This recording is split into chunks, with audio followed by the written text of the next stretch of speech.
TCU's season grade really isn't that bad for most teams, but TCU isn't most teams. Oh, yeah, it's Locked On Horned Frogs. Play my music.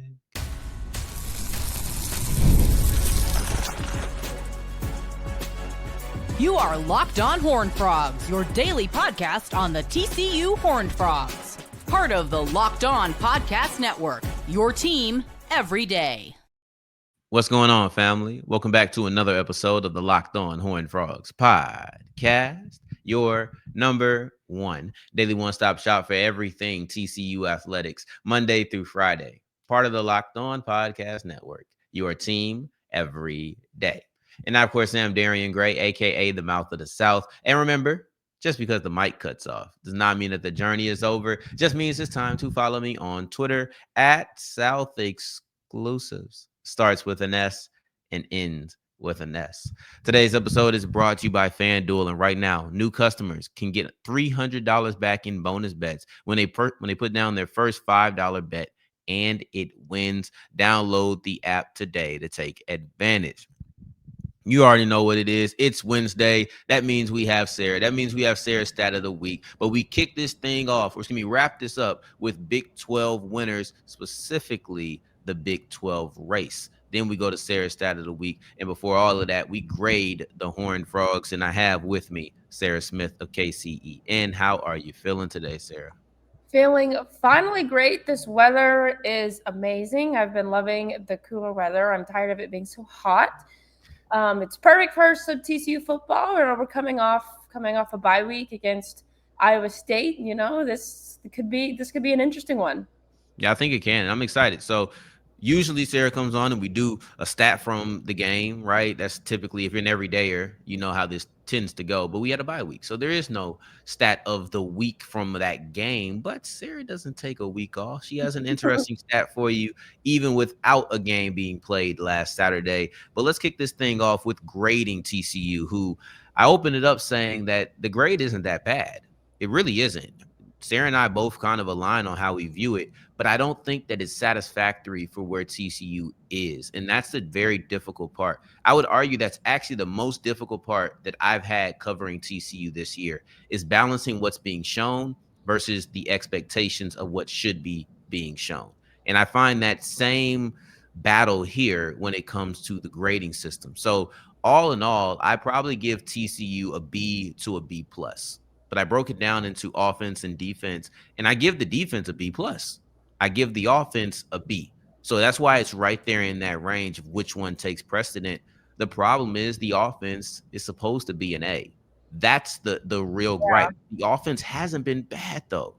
And I think when I talk about the offense, I find it difficult sometimes not to have at least an underlying tone of negativity, because though I'll speak about the 40 points that they may drop in the first two games, or 35 and then 40 later on, I may speak about these positive aspects of the offense. And I think Josh Hoover is a good quarterback. I think they have a lot of talent. I just don't feel like the offense has been what many TCU fans expected it to be. And that's why I feel this underlying tone of negativity. But it's not a bad offense. No, not at all. And I was a little more maybe harsh on the offense. I also overall gave TCU a B because we have a winning record. So there's no reason to give the offense or defense anywhere below a B. But I went B minus on the offense purely just because of the inconsistency of the running game. That's obviously been a theme of something we've talked about since my first podcast with you. So that's why I give it a B minus, because I have loved watching what Josh Hoover has done with this offense. With Chandler Morris, I mean, he's doing whatever he's doing at Virginia, but I don't think that he was the right fit for TCU, because we did go 5-7 kind of after the Max Duggan legacy leadership run.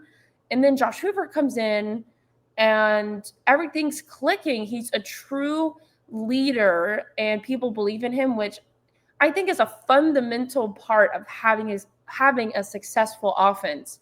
is having a true leader that motivates you, that you want to play hard for. And so that is exactly what we're seeing out of this pretty productive TCU offense. But I have to give him that B minus purely just because of that run game. But I think that this game against Iowa State could be a really big breakout game for TCU. And the defense, I gave them a B plus also with you. This has been kind of night and day for me watching them last season give up so many rushing yards, and now it's kind of coming together. We see Andy Avalos made that change last season from being up in the box into down on the field.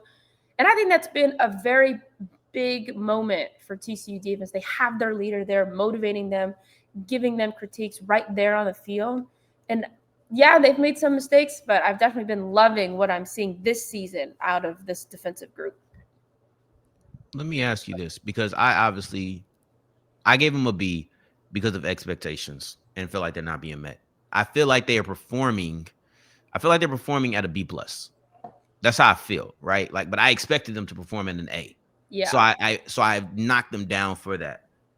Does expectations at all play in for you? Because you mentioned the inconsistencies of the running game, and I want to get to that in a second. I want to talk about your criteria, but my criteria was expectations. Does that at all play a part in how you're grading?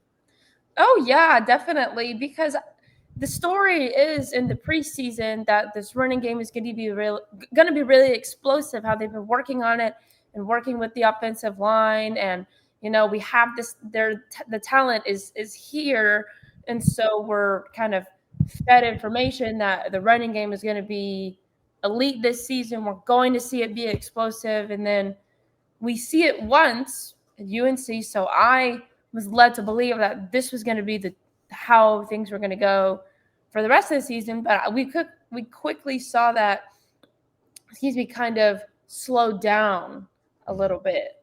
So that does play a part. I know I didn't mention that at first, but I think it does play a part in kind of everyone's view of you. Yeah. And then you speak about the inconsistencies of the run game. That's probably the reason I don't put them at an A. Like, if I was just grading, and in a way I kind of am, right? Like, so I got dropped into the TCU market once the season started.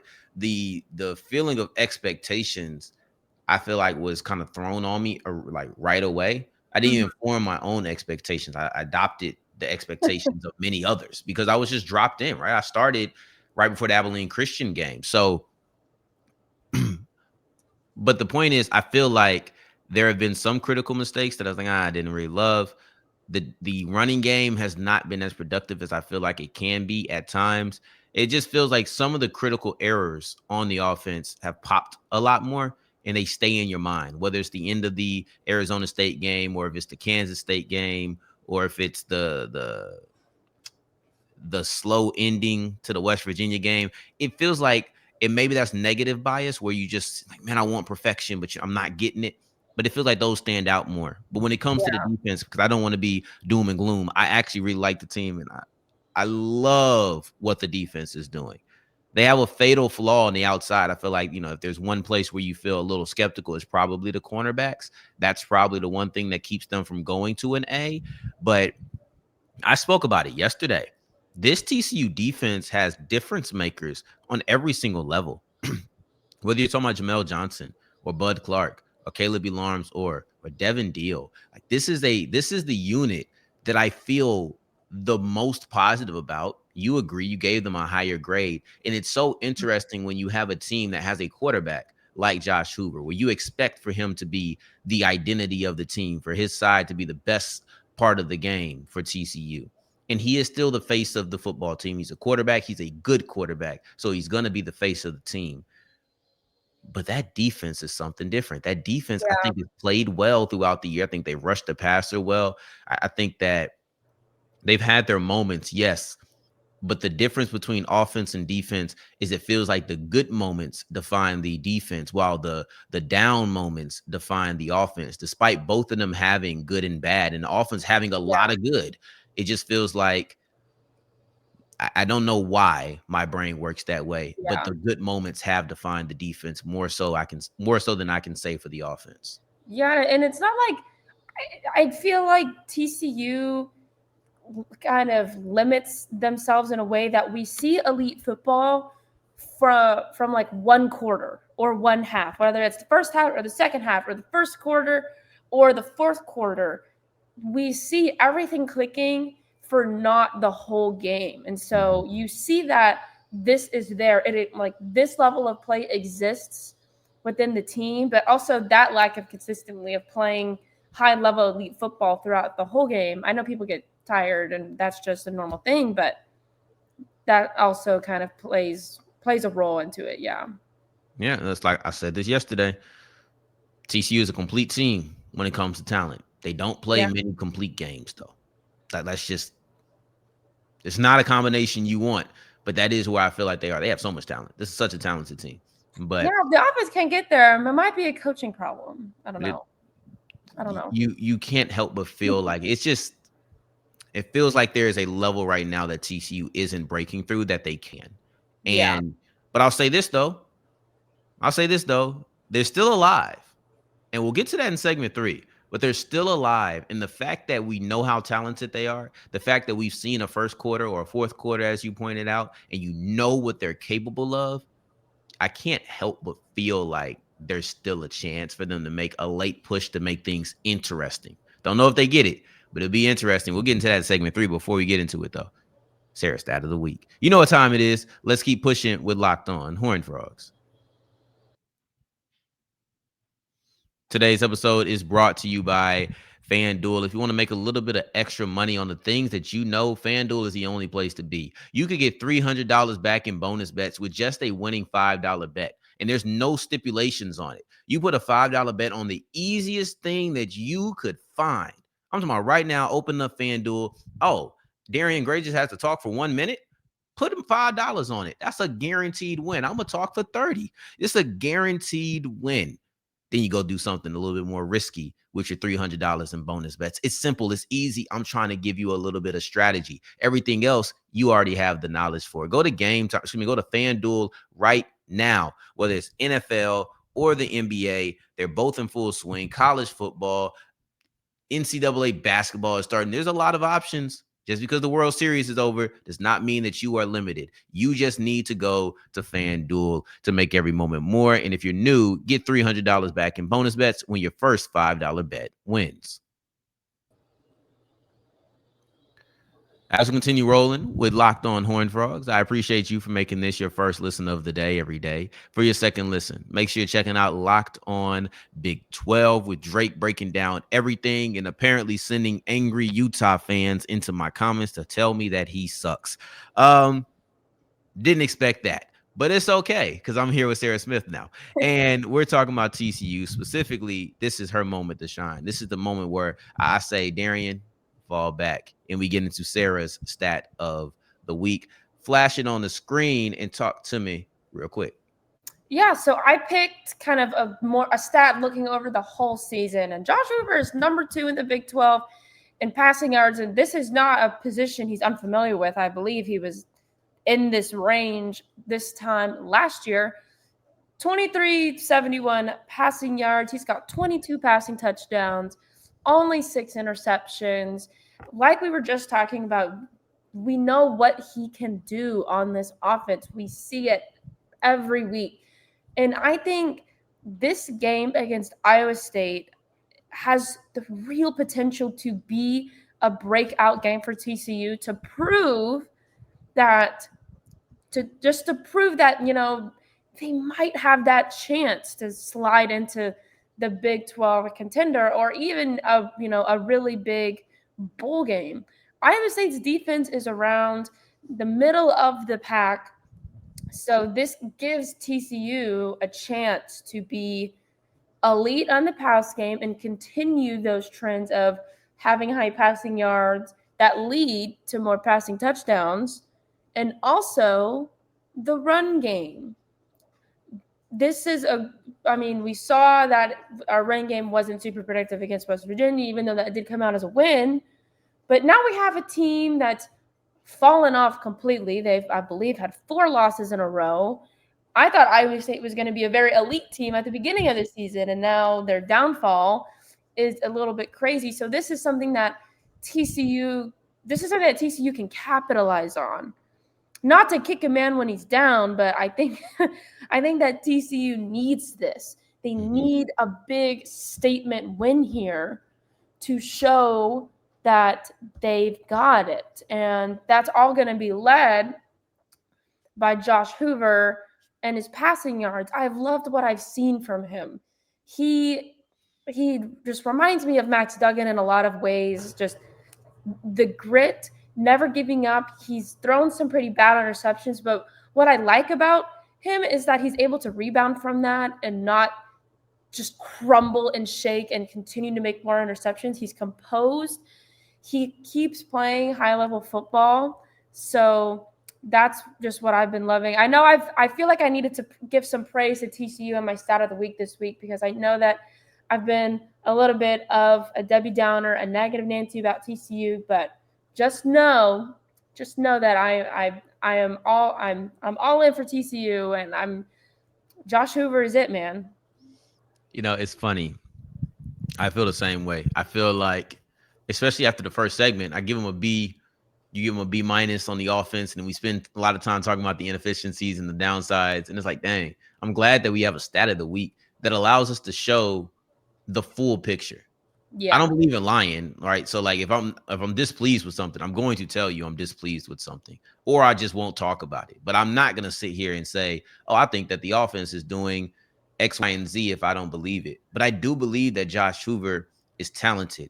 In having the conversations of criticisms and praise and gradings, it's always hard to balance. But when we sit here and we talk about his passing yards, like you said, it gives us a time to show a little bit of love to the things that he does well, to give a little bit of love to the face of the team. This is the second most passing yards in the Big 12. And he's right under Sawyer Robertson. Yeah, I think it might be the second most in the country, or it's not anymore. He was second in the country. Now he's that changed. Wow. Okay, Josh Hoover's now 11. He was second just 2 weeks ago? Whenever they played Baylor, Sawyer Robertson and Josh Hoover were 1 and 2 in the country.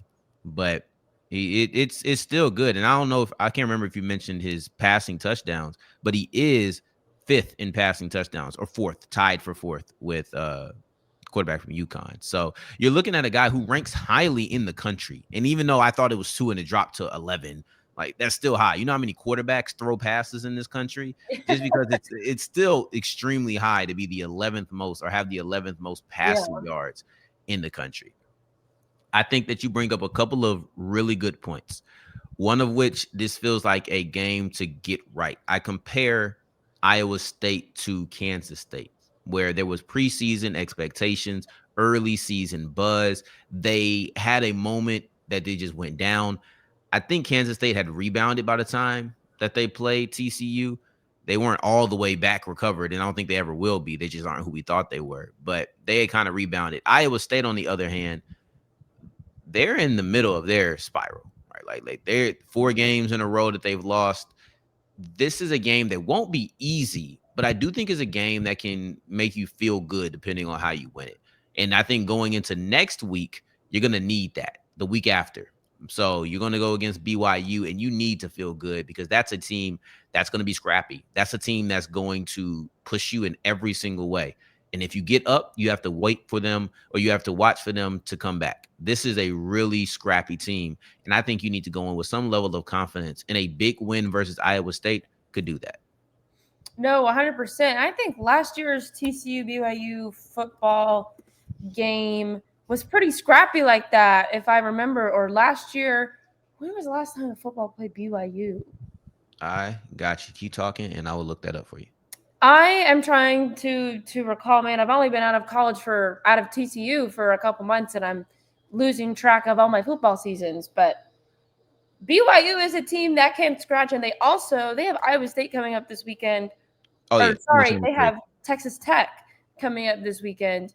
So that'll be, I think, a deciding game. TCU might be in trouble if BYU gets a win there. But if BYU gets a loss, I think, TCU can definitely build on that momentum. Did you find that game?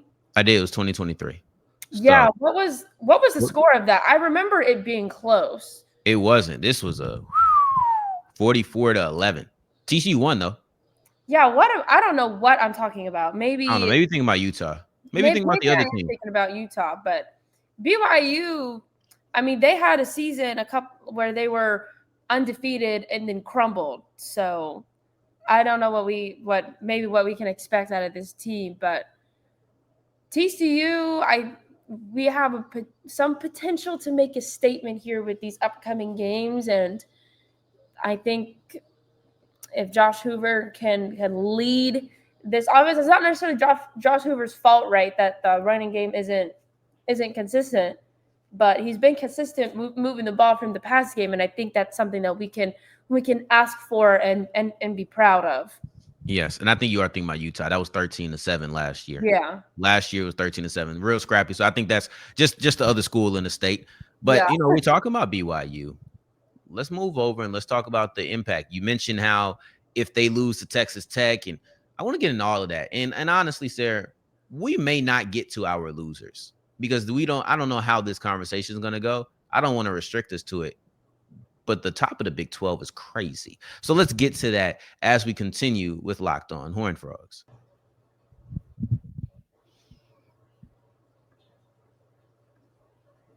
As we're wrapping up today's episode of Locked On Horned Frogs, I appreciate you for making this your first listen of the day, every day, making it all the way to segment 3. And I thank you 2 times for that. Thank you.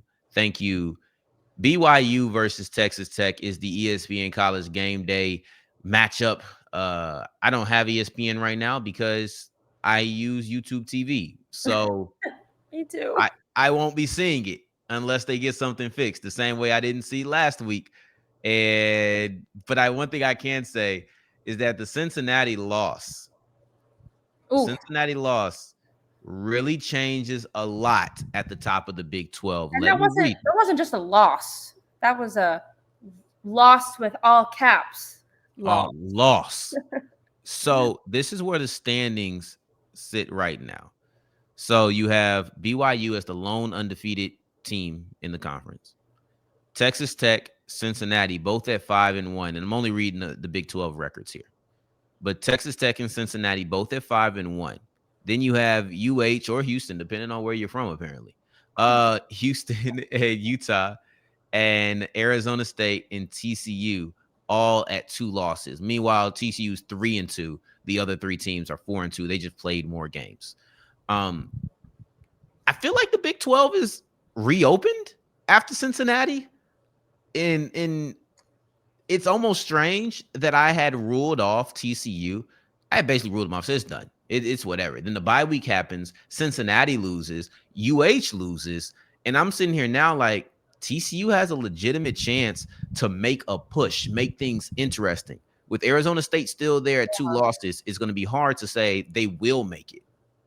But they have a chance to make a significant push to make things interesting going into the last week where they do play Cincinnati. So either TCU will have a chance if they win the next 3 games, which we shouldn't look too far ahead. But if they are able to win the next 3 games, you'll go into the last week with the potential to play spoiler or potentially get your way into the Big 12 championship game. But at the worst, you'll probably be able to play spoiler against Cincinnati.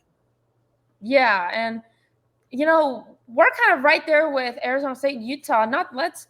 Arizona State has lost their starting quarterback for the rest of the season. And whenever he was playing, he was totally elite for Arizona State's offense, running, passing, everywhere. He was just everywhere.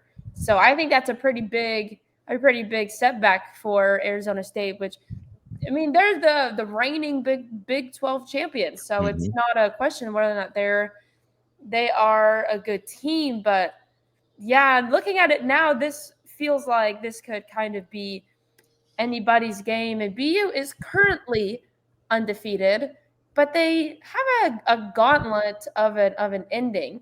They got Texas Tech and then TCU, Cincinnati, which I know they just had a pretty big loss, but I don't like to count anybody out just yet. Just yet, I don't Yeah, like no, to not count at anybody all. out.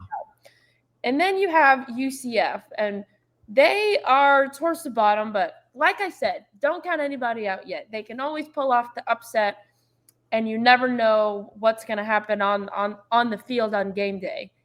Yeah, no, you don't. Now I ain't gonna lie, I am counting out UCF, but West Virginia just beat Houston, and see now talking to y'all, man. Too many people calling it Houston. This is UH to me. Like anyway, sorry. This is something Sarah and I talked about before we went on. The idea of whether or not you call Houston UH. My brother just visited. That's the reason I'm really thinking about it. My brother went there, and he just was like, "Yeah, I was at Houston. I was at Houston." I was like, "Bro, you were in Houston. You went to UH. There's a difference. Houston is a city." It's funny. But I have some friends from Houston that call it Houston. It's kind of like people in Texas call the Longhorns Texas. Nobody says, "Oh, I attended the University of Texas." That's a lot of that's a lot of words. I'll be honest with you. I'll be honest with you. I do use both, but I think I say UT more than I say Texas. UT, I really do. So interesting. I really think I say UT more than I say Texas. I'm gonna force my way to say this on the squad show, just to ask, because hey, even on the Big 12 standing sheet, you can see which colleges are abbreviated and not, and it is in fact Houston. This is true. This is true. UCF is, I don't know. I don't have an argument for that. I don't, because TCU is abbreviated. You could say Texas Christian. Iowa State isn't abbreviated. That's UH though. Like, I don't know. That's just, it's UH. I've never called it Houston my entire time of being in Houston. I've never done it. But that's not what people came for. They came for these winners. I think that what I'll say is TCU still, in my opinion, it's a long shot that they win out. I just genuinely don't think it's going to happen. You have to beat Cincinnati. You have to beat BYU. You have to beat Houston. You have to beat Iowa State. And you may argue, oh, they can do this, they can do that. I just don't think they do all of it. That's my stance on it. And if I'm wrong, I'm wrong. That's fine. But traveling out to BYU with the concerns that they have on the road, anything's possible. I don't think anything is likely. And I don't think that this is one of the likely things. But if they're able to push through, you still have Utah and you still have Arizona State. And I'll say this. This is Utah's schedule. I don't think Utah has a super tough schedule. I really don't, if my memory serves me correctly. They have Baylor. Okay. Then you have K-State. Then they have Kansas. I'm not saying they can't lose one of those games, but it's a chance they win out. Arizona State so far, remaining has West Virginia, Colorado, and Arizona. And that's what's scary, because outside of the Arizona rivalry, I really think they should go 3-0. Mm-hmm. And that's the scary part. That's the scary part to me, is what everybody has left. Texas Tech beating BYU, either Tech or Cincinnati beating BYU, and then TCU beating BYU is probably the dream scenario for the Horned Frogs. At the end of the day, there's so many teams that are either tied with them or one game ahead of them, or in BYU case, 2 games ahead of TCU, that if BYU can lose to a Cincinnati or to a Texas Tech, you're looking at a 2-loss BYU, because BYU had lost to TCU as well, or will lose to TCU, right? Like, let me be very clear in this hypothetical. Yeah. In this hypothetical, BYU would need to lose a game to someone other than TCU while also losing to the Horned Frogs, right? If TCU can beat BYU and they end up with 2 losses and everybody's a 2-loss team, that's when tiebreakers become really interesting. But the dream scenario has to start with winning out. And that's the thing that we will determine. Like I said, we're not going to get to the biggest losers. It's Cincinnati. It's UH. Boom. That's what we picked. All right. That's our reveal. We're not going to talk about it. But you have a chance to beat UH, get them to a 3-loss team. You have a chance to beat Cincinnati, take them with you to a 2-loss team. You have a chance to beat BYU. And depending on how things go, either bring them to a 1-loss, bring them to a 2-loss. But they also play Tech. So if Tech loses, it helps. It really doesn't matter. The winner of BYU versus Tech is kind of irrelevant as long as you take care of business. That's how I feel about it. But it's still the game that you need to watch. if you can watch it. Sarah and I can't, so we will follow it on the Well, Gamecast. I bought ESPN Plus. I felt Oh, I was so, because I was thinking, and I was like, how am I supposed to come on to the podcast if I didn't even watch the game? So I was like, I'll just bite the bullet and pay for ESPN Plus. And now that I'm glad I did buy it, because now that this deal is happening with YouTube TV, and I actually sat yesterday on my here, and I thought that this rerun on YouTube TV was the Monday Night Football game, because I had totally forgotten about that deal, and I was just like, oh my mm-mm, gosh. But mm-mm. I do have it. Nah, good for you. I'm still holding out hope. I'm still holding out hope that they're not gonna do this. Cause I'd be mad if I paid for it and then it was like, oh yeah, we don't really need it. I don't need, cause I have the basic ESPN Plus, right? Yeah. So like I have the when TCU plays on the actual ESPN Plus. Oh, TCU's gonna play BYU. I think that might be on ESPN. Anyway, we'll figure out on next episode of Dragon Ball Z. But Sarah will be back next Wednesday. You guys know what time it is tomorrow. I gotta reach out to Iowa State. We may have a crossover, may not. Just want me to figure out though. In the meantime, in between time, until the next time that we hear each other, family, take care, stay blessed. Peace.